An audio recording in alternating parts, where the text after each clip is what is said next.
Une nouvelle génération de pasteurs est née au sein de l'ELC. Les candidats au ministère pastoral Atouba Emmanuel, Kanzo Philomon, Mouifal Raphaël, Moussa Badian Francis et Na Bruno, 5 au total, ont répondu présent ce dimanche 25 août à la cathédrale luthérienne Le Millénaire de l'ELC, région ecclésiastique centre, dans le cadre du culte d'ordination au ministère de la Parole et des Sacrements.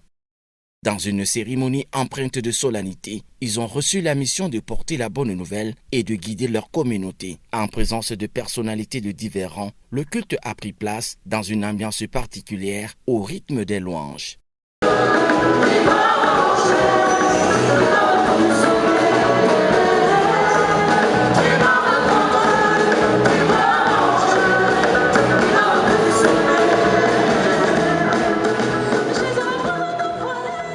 Petro Gorut, responsable des ressources humaines à l'ELC, a ensuite partagé avec l'Assemblée la biographie de son candidat au ministère pastoral.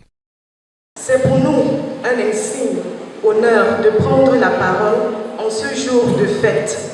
En tant que représentante du secrétaire général de l'Église évangélique luthérienne du Cameroun, M. Oumarou Batouri Raphaël Empéchi. Mon devoir meubler cet espace qui lui est réservé pour débuter les hostilités proprement dites de cérémonie d'ordination au ministère pastoral. Ont suivi les enseignements, habillement et rites d'ordination par l'évêque national. Le service de Dieu auquel vous vous engagez n'est pas de ceux que l'on peut prendre ou quitter au gré de ses intérêts ou de ses préférences. Ceux qui sont appelés au ministère pastoral doivent entendre qu'ils acceptent cette charge pour toute leur vie, s'ils n'en sont déchargés légitimement pour de bonnes et sérieuses raisons. Les accolades et remises de présents aux élus du jour se sont enchaînées dans ce culte en présence de nombreux fidèles et membres de la famille. Une cérémonie qui n'a pas laissé l'évêque régional centre indifférent. Voyez-vous, nous sommes profondément reconnaissants à l'Éternel Dieu, le maître de la moisson qui, en ce jour solennel, nous fait donc de 5 nouveaux serviteurs de Dieu.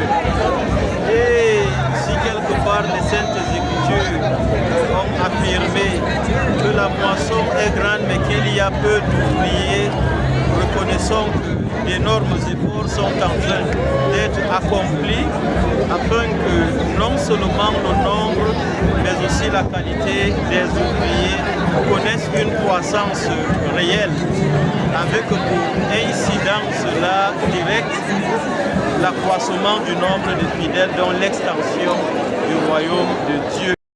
J'entends la voix du Seigneur disant, qui enverrai-je et qui marchera pour nous? Je répondis, me voici, envoie-moi. Isaïe 6, verset 8, c'est la thématique choisie pour cette ordination.